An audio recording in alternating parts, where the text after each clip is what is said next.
All right, today we're cracking open the book of Hosea. And let me tell you, it's not just some dusty old scroll. It's a full-blown courtroom drama where God puts the entire nation of Israel on the stand, accusing them of breaking their most sacred promises. So let's just start with this question, because it's at the heart of everything. What if a sacred covenant wasn't just a list of rules, but more like a marriage vow? Because that's exactly how Hosea frames it. And as we're about to see, this is a marriage that is in some serious trouble.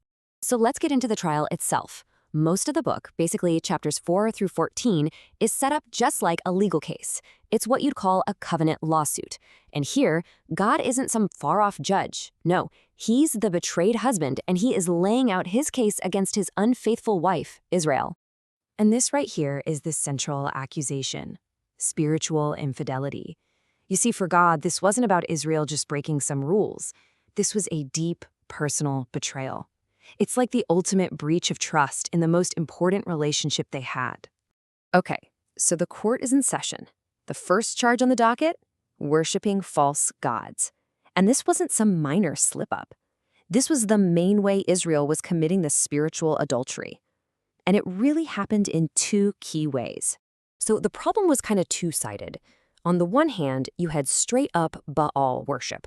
They were turning to this Canaanite god because, hey, he was the god of rain and crops, and that's practical, right? But then on the other hand, you had this lingering internal problem: the golden calves.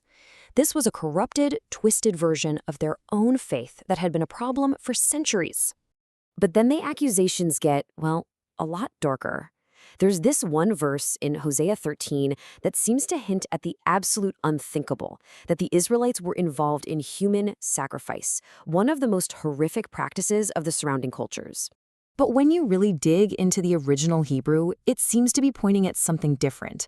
Still profound, but different. Most scholars think the verse is less about what they were sacrificing and more about how they were worshiping. The real focus is on this degrading, absurd act of grown men kissing a statue of a calf. And this quote from the scholar Bob Chisholm just nails it. Think about the sheer absurdity of it. Human beings, who are literally made in the image of God, are bending down to show affection and devotion to a metal cow that they made with their own hands. It's a complete reversal of the created order. Okay, but the prosecution is not done yet. Charge number 2. See, Israel's unfaithfulness wasn't just happening in their places of worship. It was playing out in their foreign policy, right on the international stage. I mean, think about it. Whenever there was a crisis, a threat on the horizon, what was Israel's go-to move? Instead of turning to God, who was supposed to be their ultimate protector, their divine helper, they'd immediately scramble to make deals with the superpowers of the day, Egypt or Assyria. And in God's eyes, that was just another affair. And the way Hosea describes this is just so vivid. He calls Israel a silly dove, just fluttering aimlessly back and forth between Egypt and Assyria, totally clueless. He says they're feeding on the wind, just chasing after something empty that can never truly satisfy or protect them. At the end of the day, trusting in human armies was just one more way of turning their back on God. So, all the evidence has been laid out. What's the final verdict? Well, it all comes down to this powerful idea: futility. To put it simply, their entire strategy for security, for life, for everything was just doomed from the start. And here's the deep theological truth behind it all. It's this powerful principle: you become what you worship. The people were chasing after Baal because they wanted life and prosperity. But here's the irony. In the Canaanite myths, Baal himself gets defeated by Mot, the god of death. So by worshiping a dead, powerless god, Israel was actually putting themselves under the power of death. So the verdict isn't just a random punishment. It's a natural consequence. It's a fundamental truth. Whenever you put your ultimate trust in something that isn't God, whether it's a golden calf or a global superpower, that path can only ever lead to ruin. It's a failed strategy, every single time. Okay, so we've been talking about golden calves and ancient empires, and I know it can all feel a little distant. But let's bring this home, because this court issue is so human, it's just as real today as it was back then. It's really easy for us to look back at them and think, wow, I would never bow down to a statue. But is that really what idolatry is all about? Could it be that this ancient problem just has a modern face? Well, the famous theologian John Calvin definitely thought so. He had this incredible line that the human heart is an idol-making factory.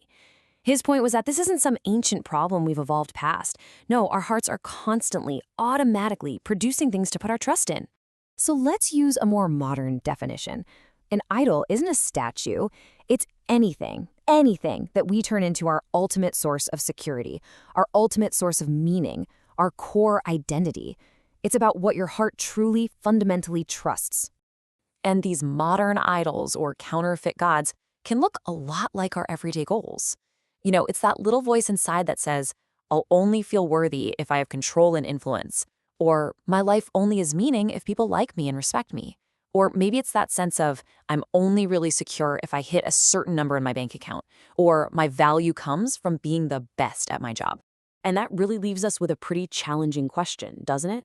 If an idol is whatever we put our ultimate trust in, what are the golden calves of our time? What are the things we are figuratively kissing?